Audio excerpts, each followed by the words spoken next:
Today we are going to fertilize my rhododendrons, the azalea, and all the mock oranges. But first, letting you know that I'm going to try something new, depending on if you guys like it or not, just for a couple weeks.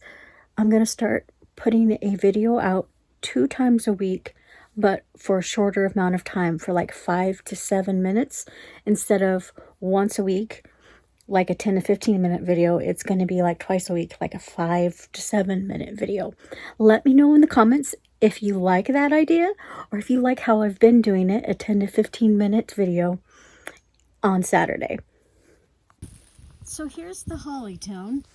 Basically, any fertilizer that is for acid loving plants will work, because it just helps the soil maintain the acidity for the plant. Now, I'm not sure if you can see this because I don't have my glasses on, but it does say mix 1 cup of holly tone into amended soil. I'm not going to mix it in. I'm just going to pour it in because, as you can see, my rhododendron is huge. I'm not going to take the time to dig some soil all the way around the drip line, because you're supposed to put a cup of this for every foot of drip line. That rhododendron is humongous. It's about 6.5, 7 feet tall and probably just as wide. So that means it's going to take at least 7 cups of this. So I am probably going to pour most of the bag on it. When talking about drip line, I am talking about an invisible line on the ground around the shrub where the outermost branches reach. That's where the roots are going to reach and absorb the most nutrients and water. And I'm doing this a little late. I should have done this before it started blooming. You are supposed to fertilize with this stuff twice a year, once in spring and once in fall. So here we go. You'll be able to see what I mean by drip line when I fertilize the azalea in just a minute. Actually, after reading the bag again, it says for a plant whose drip line, where the diameter is bigger than 3 feet, you need to double it, so it's 2 cups per foot of drip line. So yeah, I definitely needed the whole bag on this. I totally need to weed this section again, so ignore all the weeds, but it almost took the whole bag, and to be honest, I probably could have just thrown the rest on it, but I'm going to use the rest of this one for my tiny little azalea. Just going to do some weeding while I'm here so I can actually get the fertilizer around it. Now this azalea would be much bigger by now if the deer didn't keep on munching it, or the rabbits, whoever is munching it. It would have been twice as big as it is currently. But we're working on that. So this drip line is small. It's probably roughly maybe a foot and a half of drip line. So 1 cup should be enough for it. And that's about how much is left in this bag. So we're just gonna pour the rest of it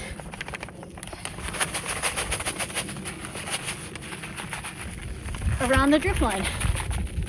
And I don't need to water it in because it's gonna rain again. So hopefully you guys can see what I mean by drip line better with this one. Now we've got another rhododendron to do. Let's go do that one. So here's the other one, and I just fertilized it. So all the rhodies are done. Okay, that rhododendron's done. It's time to get out the plant tone and do the mock oranges. Just taking another quick stop to enjoy my iris while I still can, because you can tell they're starting to fade. We've had a lot of rain and it's all of a sudden got cold again.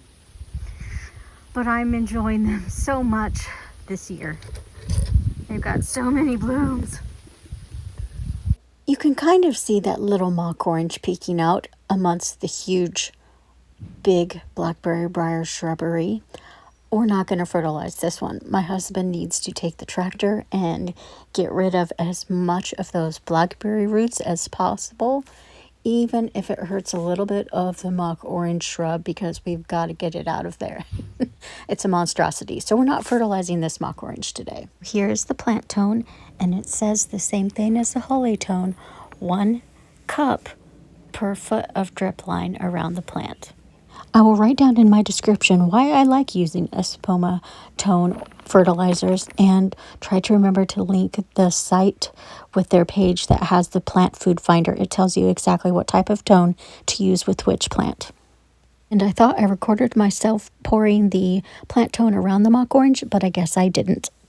When I mentioned it's easy to fertilize when it rains or right before a day where it's going to rain, if you have an overgrown shrub like I do, and it's overgrowing where you put the fertilizer, rain is probably not going to get to it very easily.